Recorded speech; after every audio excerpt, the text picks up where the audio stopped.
할렐루야! 한 주간 평강하셨죠? 오늘은 하마스와 이스라엘 전쟁에 대해서 나눠보려고 합니다. 왜 이 영상을 찍게 되었냐면 성경적인 관점으로 이스라엘과 하마스의 전쟁을 설명하고 싶어서입니다. 저는 성경적인 관점에서 이스라엘과 하마스의 전쟁에 관한 초점을 여러분들과 나눠보려고 합니다. 오늘 강의의 내용은요, 네 가지로 간략하게 나눠볼 수 있습니다.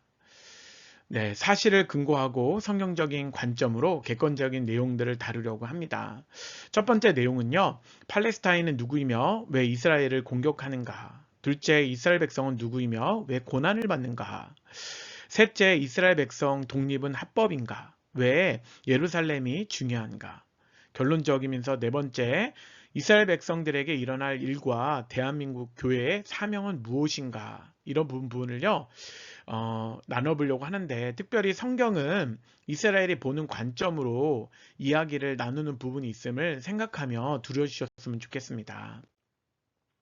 첫째, 팔레스타인은 누구이며 왜 이스라엘을 공격하는가? 네, 팔레스타인은 누굴까요? 하마스는 아브라함의 첩 하갈의 아들 이스마엘의 후손입니다. 하나님께서 아브라함을 통해 태어난 이스마엘에게 큰 민족을 이룰 것을 말씀하셨습니다. 하늘의 별과 바다의 모래와 같이 많은 백성들 중에 일부분이라고 말씀드릴 수가 있습니다. 창세기 21장 18절 말씀에 읽어보면 일어나 아이를 일으켜 내 손으로 붙들라 그가 큰 민족을 이루게 하리라 하시니라. 바로 하갈이 사라를 피해서 도망갈 때 이스마엘이 울고 있는 모습을 하나님께서 지켜보시면서 하갈과 이스마엘에게 축복합니다. 그가 큰 민족을 이루게 하리라 라는 부분이죠. 그래서 이것이 바로 하늘의 별과 바다의 모래와 같이 많은 백성 중에 일부분이다. 그러나 이따도 얘기하겠지만 진정으로 하나님의 씨는 태어날 하나님의 백성은요 이삭을 통해서 낳을 아들이라고 성경은 말하고 있습니다. 가자지구와 서한지구의 위치를 보면요 지금 가자지구는 왼쪽에 이렇게 서쪽에 있고요 서한지구는 이렇게 서쪽에 있습니다. 여러분 지금 한참 하마스와 이스라엘이 전쟁을 하고 있죠. 팔레스타인 서쪽의 가자지구 하마스는요. 하마스가 통치를 하고 있고 동쪽은 서한지구는 파타라는 세력이 통치를 하고 있습니다. 하마스가 이스라엘에 10월 17일에 이스라엘을 공격했습니다. 그들은 1973년 10월 6일에 욤키푸르 전쟁을 기념하여 10월 7일에 안식일에 이스라엘을 공격한 것입니다. 여기에 여러 가지 목적이 있고 그들의 이렇게 그날의 한 이유가 있는데요. 중동 이슬람 세력을 깨워서 팔레스타인 지역은 이스라엘 땅이 아닌 아랍인들의 땅임을 인식시키려고 하는 것이었습니다. 또 다른 이유는요. 120만 명의 아랍 사람들이 가자지구에 살면서 인권 침해에 대한 항의 내용들도 담겨 있다고 합니다. 하지만 하마스 세력은요, 이스라엘 세력들, 그리고 특별히 민족들을요, 무조건 괴멸시키려고 하는 그런 존재들로 우리가 바라봐야 합니다. 왜 순위파와 시아파가 갈라섰는가? 여러분, 순위파에 해당하는 것은 바로 우리가 아까도 얘기했지만 하마스 세력들, 그래서 가자지구는 순위파에 해당이 되고요. 시아파는 레바논이 시아파에 해당이 됩니다. 그래서 무함마드의 후계자를 결정하는 과정에서 순위파와 시아파가 갈라섰습니다. 시아파는 무함마드의 가계, 그러니까 가족 중심으로 사촌 동생인 알리 이븐 아비 탈리브를 후계자로 지명을 했습니다. 그런데 순위파는 무함마드의 측근과 그의 협력자 중에 칼리프, 지도자를 뽑자고 주장하였습니다. 여러분, 순위파가 이슬람에서 90%를 차지하고요. 시아파가 10%를 차지하고 있습니다. 순위파에 해당하는 나라는 바로 사우디아라비아, 터키, 이집트, 아랍에미리트, 카타르 등의 대표 국가들이 있습니다. 전 세계에서 가장 무슬림의 인구가 많은 나라가 인도네시아라는 건 여러분 알고 있나요? 그 중에서 순위파의 맹주국은요, 마호메트가 태어난 곳인 사우디아라비아입니다. 이 사우디아라비아와 같이 순위파에 해당하는 곳이 바로 가자지구입니다. 반면에 시아파의 대표적인 국가는 이란, 이라크, 아베르바이잔 등이 있습니다. 이란의 경우 90%의 이상이 이렇게 시아파, 그러니까 수니파에 해당이 되고요. 그리고 시아파는 그래서 10%에 해당되면서 이란과 같은 나라이죠. 그리고 수니파는 90% 이상인 바로 수니파가 있다라는 것이죠. 네, 이렇게 주장이 되고요.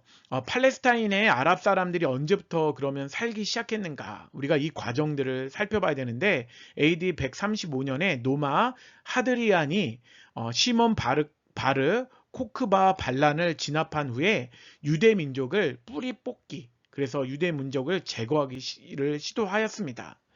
그래서 이 과정 중에 전 세계 유대인들이 디아스포라 과정 중에 많은 박해를 받게 되었고, 이렇게 또 흩어지게 되었고 박해를 받게 되었습니다. 또한 팔레스타인 땅에 사는 아랍 사람들은 유대인들이 추방한 후에 이주해 온 팔레스타인 땅에 이주한 사람들입니다. 그들은 팔레스타인 지역에서 독립된 아랍 국가로 존재한 적이 없습니다. 그래서 그 땅은 원래가 이스라엘 땅이었다라고 생각하면 됩니다. 그들은 자신이 원래 나라 가나안 땅으로 이제 이스라엘은요 핍박과 고난을 받으면서 다시 돌아가기로 결정을 했습니다.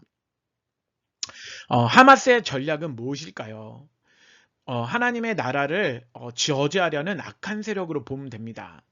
출애굽기 1장 22절에 보면 여러분들이 다 알고 있어서 짧게 요약하면 바로는요 아들이 태어나거든 너희는 그를 나일강에 던지라고 얘기했습니다. 바로 모세와 같은 선지자가 태어날 때 태어나지 못하도록 이렇게 사탄이 움직였는데, 또한 예수님이 태어나실 때도 메시아가 태어나지 못하도록 사단은 헤롯을 통하여 사내 아이 2살 아래로 다 죽이려고 했습니다. 네, 마태복음 2장 16절이죠. 빨간 글씨를 보면 사내 아이를 박사들에게 자세히 알아본 그때를 기준하여 2살부터 그 아래로 다 죽이니 라고 이렇게 얘기를 하고 있는데요. 이와 마찬가지로 하마스는 하나님의 나라가 서지 못하도록 저지하는 악한 세력입니다. 하마스도 자신이 장자인 이스라엘을 죽이려고 하고 이스라엘을 팔레스타인 지역에서 멸절시키려고 하는 것이죠. 사단의 세력은 하나님의 백성을 죽이려고 지금도 이렇게 전멸시키려고 합니다.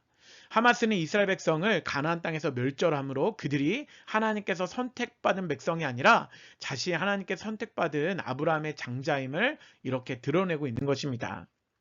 그렇다면 왜 하마스는 이스라엘을 공격하는가? 특별히 하마스와 같은 이슬람 세력들은요, 이스라엘을 장자로 인정하지 않고 자신의 조상인 이스마엘이 참 장자라고 생각합니다. 하지만 하나님은요, 이스라엘 백성의 찬양을 받으시도록 이스라엘 백성들을 지으셨습니다. 이스라엘 백성이 하나님을 찬양하도록 부름받았기 때문에 그들이 하나님을 찬양하지 못하도록 하마스는 그렇게 해방을 놓는 것입니다. 시편 22편 23절에 보면 여호와를 두려워하는 너희여 그를 찬송할지어다. 야곱의 모든 자손이여 그에게 영광을 돌릴지어다. 너희 이스라엘 모든 자손이여 그를 경외할지어다. 그러니까 이스라엘 백성들은 하나님을 찬양하는 백성이기 때문에 이것을 반대하고 방해하는 사단의 세력으로 하마스 세력을 볼 수가 있는 것입니다. 둘째는 이스라엘 백성은 누구이며 왜 고난을 받는지에 대해서 여러분들과 말씀을 나누려고 합니다. 네, 창세기 21장 12절 말씀에 보면 하나님이 아브라함에게 이르시되 내 아이나 내 여종으로 말미암아 근심하지 말고 사라가 내게 이른 말을 다 들으라. 이삭에게서 나는 자라야 내 씨라 부를 것임이니라. 여러분, 이스라엘 백성은 누구냐면요, 아브라함에게 태어난 이삭입니다. 이삭의 아브라함의 후손이죠. 그래서 이삭이 영적인 장자이며 아브라함을 통해 주어진 복을 받은 하나님의 선택받은 백성이 바로 이스라엘 백성들입니다. 이스라엘 장자는 아브라함에게서 태어난 이삭이었습니다. 이삭은 이스마엘의 동생이었지만 하나님은 이스라엘에게 태어난 장자라야 내 씨를 부를 것이라 말씀하셨습니다. 이는 아브라함에게 태어난 이삭이 영적인 장자가 될 것이며 또 아브라함을 통해 주어진 복을 받을 민족이 바로 이스라엘 백성이라는 것을 다시 한번 반복적으로 여러분들에게 말씀을 나눕니다. 네, 이스라엘 백성이 고난을 당하게 된 이유는요, 죄 없으신 예수님을 십자가에 죽였기 때문입니다. 마태복음 27장 25절을 보면 백성이 다 대답하여 이르되 그 피를 우리와 우리 자손에게 돌릴지어다 하거늘 얘기를 하면서요, 빌라도에게 이렇게 이야기를 합니다. 바로 유대인들은요, 죄 없으신 예수님을 십자가에 못 박고 그 피를 우리와 우리 자손에게 돌리라고 했습니다. 그 대가로 디아스포라의 과정을 겪게 되었고요. 600만 명의 사람들이 학살된 것으로 보는 견해들이 많습니다. 하지만 하나님은 다시 이스라엘 백성이 회복되어서 그들이 다시 이스라엘 땅으로 돌아와 건국할 것을 말씀하십니다. 유대인들의 디아스포라라는 하나님의 허락하심이 있었기 때문에 바로 그들이 이렇게 흩어진 민족이 되었다는 것을 우리가 깨달아야 합니다. AD 70년에 노마의 디도 장군에 의해서 예루살렘이 완전하게 멸망이 당하는데요. 마태복음 24장 2절 말씀해 보면 대답하여 이르시되 너희가 이 모든 것을 보지 못하느냐. 내가 진실로 너에게 이르노니 돌 하나도 돌 위에 남지 않고 다 무너뜨려지리라 라고 이야기를 하고 있습니다. 그러니까 디도 장군을 통해서 이렇게 예루살렘이 멸망하는 것 같지만 그 가운데는요, 하나님의 허락하심이 있다는 것을 우리가 깨달아야 합니다. 이스라엘에 그렇다면 백성이 고난을 당하게 된 이유는 무엇일까요? 이스라엘 백성은 때가 차기 전까지 이방인에게 짓밟힐 것을 예수님께서 말씀하십니다. 그들이 칼날에 죽임을 당하며 누가복음 21장 24절이죠. 모든 이방에 사로잡혀갔고 예루살렘은 이방의 때가 차기까지 이방인들에게 밟히리라 라고 이야기를 하고 있습니다. 그러니까 이스라엘 백성들이 하나님 말씀에 순종하지 않고 복음을 이방인에게 전하지 않았을 뿐만 아니라 바로 예수 그리스도를 십자가에 못 박는데 앞장섰기 때문에 이로 인해서 이스라엘 백성들은 이방인들에게 밟히는 부분들이 허락되었다는 것입니다. 하지만 이스라엘 백성은요, 이방인의 충만한 숫자가 돌아오게 될 때 다시 회복될 것을 성경은 말하고 있죠. 이 순서를 여러분 잘 기억해야 합니다. 이스라엘 나라는 세계에서 완전히 사라지는 것이 아니라 그것이 하나님의 뜻이 아니라 다시 이스라엘 나라를 건국하고 다시 돌아온다는 것이 하나님의 뜻이라는 것입니다. 이스라엘은 어떤 고통을 받았는가? 이스라엘은요, 모든 민족에게 미움을 받았습니다. 아까도 얘기했었지만 마태복음 24장 9절에 또 보면요, 그때 사람들이 너희를 환란에 넘겨주겠으며 너희를 죽이리니 너희가 내 이름 때문에 모든 민족에게 미움을 받으리라 라고 이야기를 하면서 하마스도 장자 이스라엘 죽이려 하고 이스라엘 팔레스타인 지역에서 멸절시키려고 하지만 또한 사단의 세력은요, 이스라엘 백성뿐만 아니라 믿음을 가진 예수 그리스도를 믿는 우리들도 바로 이렇게 민족들이, 세상 모든 민족들이요, 미움을 받고 핍박을 하게 된다는 것도 우리에게 알려주고 있습니다. 그렇다면 이스라엘은 어떤 모습으로 핍박을 받았는가? 여러분 기억하시죠? 홀로코스트.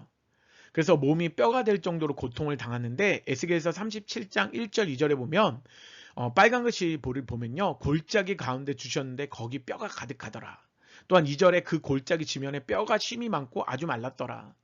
여러분, 모세 시대 당시에도 이스라엘을 출애굽으로 인도할 때 모세가 태어나지 못하도록 사자는 움직였다고 말했었죠. 또한 예수님이 태어나실 때도 이렇게 핍박을 받는다고 이야기를 했는데 이와 마찬가지로요, 독일을 통해서 바로 홀로코스트, 그들은 굉장히 핍박을 많이 당하는 것입니다. 이와 마찬가지로 하마스에게도 핍박을 당한다고 볼 수 있죠. 유대인들은 홀로코스트를 통해서요, 600만 명의 사람들이 죽게 됩니다. 여러분, 좀 잔인한 모습이지만 그 시체가 마른 뼈와 같이 이렇게 잔인하게 죽임당하는 것을 우리가 볼 수가 있습니다. 여러분, 그렇다면 셋째, 이스라엘 백성의 독립은 합법적인가? 왜 이스라엘 예루살렘이 여러분 중요한지를 여러분들과 함께 말씀을 나누려고 합니다. 여러분, 이스라엘이 독립하셨다는 거 아시죠? 이스라엘이 1948년 5월 14일에 한순간에 여러분 독립하게 되었어요. 그것은 말씀에 따라 독립하게 되었는데 이사야 66장 8절 말씀에 보면 이러한 일을 들은 자가 누구이며 이러한 일을 본 자가 누구이냐. 나라가 어찌 하루에 생기겠으며 민족이 어찌 한순간에 태어나겠느냐. 그러나 시온은 진통하는 즉시에 그 아들을 순산하였도다 라고 얘기하면서 이스라엘 민족이 한순간에 태어나고 이스라엘 민족이요, 하루의 아침에 생기면서 바로 순산하는 아이처럼 시온이 다시 한번 이렇게 회복된다라는 것을 이야기하고 있습니다. 그러면 이스라엘 건국은 합법적인가라는 부분들을 우리가 함께 나누려고 하는데요.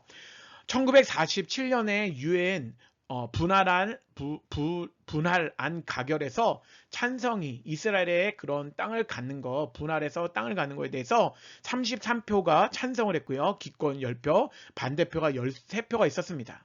그래서 팔레스타인 지역을요, 그때부터 바로 분할해서 팔레스타인 아랍인과 이스라엘 사람들이 나눠서 이렇게 분할하게 되었습니다.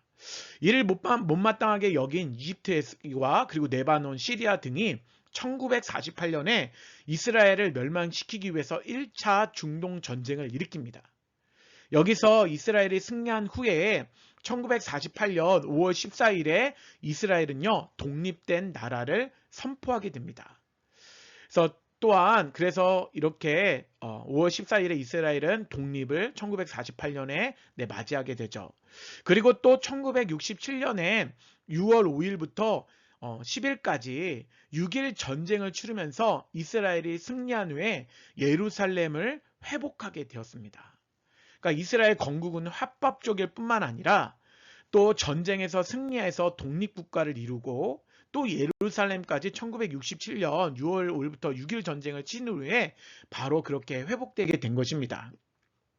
그렇다면 예루살렘 성은 누구의 땅인가? 예루살렘 성이 왜 중요한 걸까요? 그것은 바로 아브라함과 그의 자손에게 주신 땅이기 때문입니다. 예루살렘 성은요, 아브라함이 이삭을 제물로 바쳤던 모리아산, 지금으로 말하면 예루살렘 성을 뜻합니다. 아브라함이 그 땅의 이름을 여호와의 이레라고 불렀습니다. 그래서 그 땅의 이름이 여호와의 이레, 바로 그곳에서 예수님이 십자가에 죽으실 것에 대한 부분을 준비한 땅이라고 볼 수 있죠. 그것이 창세기 22장 14절에 아브라함이 그 땅 이름을 여호와 이레라 하였으므로 오늘까지 사람들이 이기를 여호와에서 산에서 준비되리라 하더라. 그래서 그곳에서 여호와의 산에서 준비될 것이요, 바로 아브라함이 이삭을 번제로 바쳤던 것처럼 우리의 모든 인류의 죄를 위해서 예수 그리스도가 예루살렘에서 바로 십자가에서 죽으실 것을 말하고 있는 것입니다. 이것이 바로 유대인들에게 회복되어야 될 메시지입니다. 그러면 예루살렘 성은 어떤 땅인가? 예루살렘은 하나님께서 자기의 이름을 두시려고 택하신 곳이고요. 그것은 이스라엘 백성과 예수님을 믿는 크리스찬들이 하나님을 예배하며 기뻐하는 곳입니다. 신명기 16장 11절 말씀에 보면 너와 내 자녀와 노비와 내 성중에 있는 레위인과 및 너희 중에 있는 객과 고아와 가부가 함께 내 하나님 여호와께서 자기 이름을 두시려고 택하신 곳에서 내 하나님 여호와의 앞에서 즐거워할지니라. 그래서 그것은 하나님께서 자기 신의 백성들에게 하나님을 찬양하도록 자기의 이름을 두신 곳입니다. 그곳이 바로 예루살렘입니다. 그래서 언제 예루살렘을 차지하게 됐냐면요, 바로 다윗의 시대 때 예루살렘을 차지하게 되었습니다. 사무엘하 5장 7절에 보면 다윗이 시온산성을 빼앗았으니 이는 다윗성이니라 라고 하면서 그것을 여부스 족속에게 빼앗았습니다. 예루살렘은 다윗이 여부스 족속에게 빼앗아서 그곳에서 그곳의 이름을 다윗성이라고 지으면서 그것이 바로 또 또한 아브라함 다음으로 또 중요하게 되었죠. 또 예루살렘 성은 언제 지어졌는가? 말씀해 보면요, 역대하 3장 1절에 보면 솔로몬이 예루살렘 모리아 산에 여호와의 전을 건축하기를 시작하였습니다. 그래서 솔로몬이 제1성전을요 예루살렘에다가 그 모리아산이 있는 곳에 예루살렘에다가 바로 짓기 시작했습니다. 또한 예루살렘은 예수님께서 재판을 받으시고요, 십자가에서 우리와 모든 인류의 죄를 감당하시기 위해 죽으실 곳입니다. 그리고 우리에게는 죽으신 곳이죠. 희생제물의 의미를 완성한 곳이기도 합니다. 그리고 예수님께서 부활하시고 승천하신 곳이기에 기독교인들에게도 중요한 곳입니다. 또한 예루살렘은요, 성령이 임하시고 교회가 시작된 곳이면서 주님이 다시 재림하실 곳이기 때문에 바로 유대인들에게 중요할 뿐만 아니라 우리 기독교인들에게도 중요한 곳입니다. 예수님께서는요, 강남산에서 재림을 하십니다. 그래서 유대인들도요, 예수님이 다시 시온에서 온다라고 생각하기 때문에 또 우리 크리스찬들도 감람산에서 예수님이 재림하시기 시작한다고 생각하기 때문에 네, 바로 예루살렘은 너무나 중요합니다. 그 말씀이요, 스가랴서 14장 4절에 있습니다. 그날에 그의 발이 예루살렘 앞 곧 동쪽 감람산에 서실 것이요 라고 얘기를 했는데, 그날이 바로 마지막 날, 주님이 재림하시는 날이고요. 그의 발, 예수님의 발이죠. 예루살렘 앞 곧 동쪽 감람산에 네, 이렇게 재림하실 것을 우리에게 말씀하시기 때문에 예루살렘은 너무나 중요한 곳입니다. 결론적으로 보면요, 이스라엘 백성들에게 일어날 일과 대한민국의 교회들의 사명에 대해서 여러분들과 함께 말씀을 나누면서 마치려고 합니다. 여러분, 디아스포라 유대인들의 알리아 운동이 여러분 이스라엘 백성들에게 계속 일어나고 있습니다. 그 말씀의 근거에 대한 말씀이요, 예레미야 16장 15절인데, 이스라엘 자손을 북방 땅과 그 쫓겨났던 모든 나라에서 인도하여 내신 여호와께서 살아계심을 두고 맹세하리라. 내가 그들을 그들의 조상들에게 준 그들의 땅으로 인도하여 드리리라고 얘기를 하고 있습니다. 하나님은 포로기 후에 다시 이스라엘 백성들에게 주신 땅으로, 이스라엘 백성들이 주신 땅으로 인도하여 드리도록 그곳에 다시 이렇게 들어가도록 얘기를 하고 있습니다. 그래서 지금 750만 명에서 800만 명의 가량들이 다 100년이 넘는 시간 동안에 그들이 이스라엘 독립을 맞이하면서 계속해서 점차적으로 유대인들이 돌아오고 있습니다. 그래서 하나님의 계획은요, 아브라함과 그의 후손들에게 주실 땅으로 유대인들이 다시 모여 회복된 나라를 이루며 사는 것입니다. 또한 유대인들은요, 동서남북에서 모이기 시작합니다. 이거는 하나님을 예배하도록, 다시 하나님을 예배하도록 유대인들을 모으신다는 것을 우리가 알아야 합니다. 이사야 43장 5절에서 6절 읽어보면요, 두려워하지 말라. 내가 너와 함께하여 내 자손을 동쪽에서부터 오게 하며 서쪽에서부터 너를 모을 것이며, 내가 북쪽에게 이르기를 내놓으라. 남쪽에게 이르기를 가두어 두지 말라. 내 아들들을 먼 곳에서 이끌며 내 딸들을 땅끝에서 오게 하며 라고 얘기하고 있습니다. 하나님은 이스라엘 백성들을요, 동쪽 그리고 또 서쪽에 팔레스타인 땅으로 다시 모으십니다. 그리고 북쪽과 남쪽에서 하나님의 아들들을 먼 곳에서 이스라엘 땅으로 이끄시며 딸들을 땅끝에서 오게 하시면서 바로 다시 한번 하나님을 예배하도록, 섬기도록 만드는 것입니다. 그래서 이스라엘은 가나안 땅에 평안하게 또한 거할 것인데, 우리는 이스라엘이 평안하도록 이렇게 이스라엘 위해서 기도해야 합니다. 그 말씀이 에스겔서 34장 25절에 있습니다. 내가 또 그들과 화평의 언약을 맺고 악한 짐승을 그 땅에서 치게 하리니 그들이 빈 들에 평안히 거하며 숲을 가운데서 잘지라 라고 하면서 이스라엘 백성들이 회복돼서 돌아오면 그들이 평안히 거할 것을 말씀하고 있습니다. 여러분, 우리가 이스라엘 백성들이 편안하게 돌아올 수 있도록 우리는 알리아 운동을 도와야 되고요. 그리고 그들이 이스라엘 땅에서 평안히 거할 수 있도록 우리는 도와야 되는 사명을 갖고 있습니다. 이스라엘은요, 땅에 정착한 후에 다시는 그 땅을 빼앗기지 않는다라고 이야기를 하고 있습니다. 그들은 결국 가자지구와 서안지구, 레바논, 시리아까지 이렇게 다 차지하게 될 것입니다. 아모스, 그 말씀이 아모스 9장 15절에 있는데요. 내가 그들을 그들의 땅에 심으리니 그들이 내가 준 땅에서 다시 뽑히지 아니하리라. 내 하나님 여호와의 말씀이니라 라고 하면서요, 그들에게 가나안 땅을 주셨고 그들의 땅에서 이제는 다시 쫓겨나는 것이 아니라 뽑히지 않을 뿐만 아니라 그 땅을 차지하게 되는 것이 성경적인 관점입니다. 그래서 여러분들이 하마스의 편에 서야 되는 게 아니라 지구의 사람들이 불쌍하고 그들을 긍휼히 여기는 마음은 가져야지만 우리는 이스라엘 편에 서야 한다는 것입니다. 그것이 하나님의 말씀의 중심적인 내용이기 때문입니다. 또한 멸망에 가증한 것이 거룩한 성전에 선 것을 보게 된다. 마태복음 24장 15절인데, 그러므로 너희가 선지자 다니엘이 말한 바 멸망에 가증한 것이 거룩한 곳에 선 것을 보거늘. 이 말씀은 어떤 부분이냐면요, 바로 계속해서 이스라엘 땅은 점령돼서 살 것이 아니라 이스라엘이 제3전 성전을 짓고 난 다음에 그곳에서 이제 마지막 때가 되면 멸망에 가증한 것이 다시 한번 거룩한 성전에 서는 것을 보게 되는 날이 온다는 것입니다. 그러니까 예수님이 재림하시기 전에요, 무엇이 있어야 되냐면 예루살렘 성에 제3성전이 세워져야 합니다. 그래서 유대인들은 지금 황금돔 모스크가 있는 그 땅 옆에다가 제3성전을 지으려고 하는데 계속해서 그 전까지는요. 그 황금돔을 허물고 그곳에서 아브라함이 이삭을 바쳤던 곳, 또 솔로몬이 성전을 세웠던 곳, 그곳에다 성전을 세우려고 합니다. 그 이후에 바로 다시 멸망한 가증한 것 이런 것들이 있어서 7년 환란들이 이 7년 환란이 일어나는 것을 성경적인 순서로 성경이 말씀하고 있는 것입니다. 결국 예수님께서 이방 나라를 또한 치실 것입니다. 여러분, 제3성전이 세워진 후에 이스라엘 백성은요, 그곳에서 다시 하나님을 예배하고 또한 적그리스도는 그곳에서 제사와 예물을 금지시키고 황폐케 시키려고 합니다.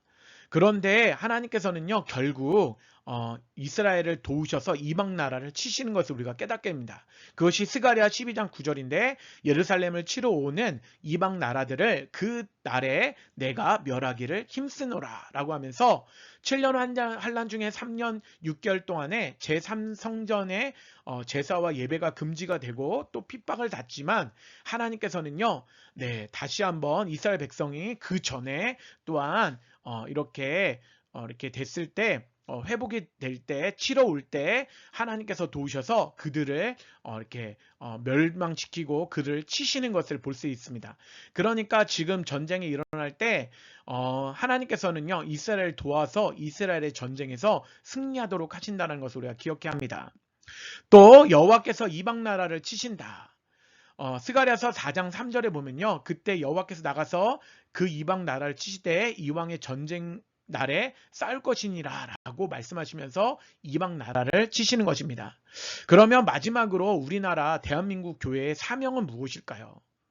바로 이스라엘 백성을 위로하는 백성이 되어야 한다는 것입니다. 이사야 40장 1절에서 2절 보면요. 너희 하나님이 이르시되 너희는 위로하라. 내 백성을 위로하라. 너희는 예루살렘의 마음에 닿도록 말하며 그것에게 외치라. 라고 하면서요. 우리 제2의 이스라엘 백성이 된 우리는요.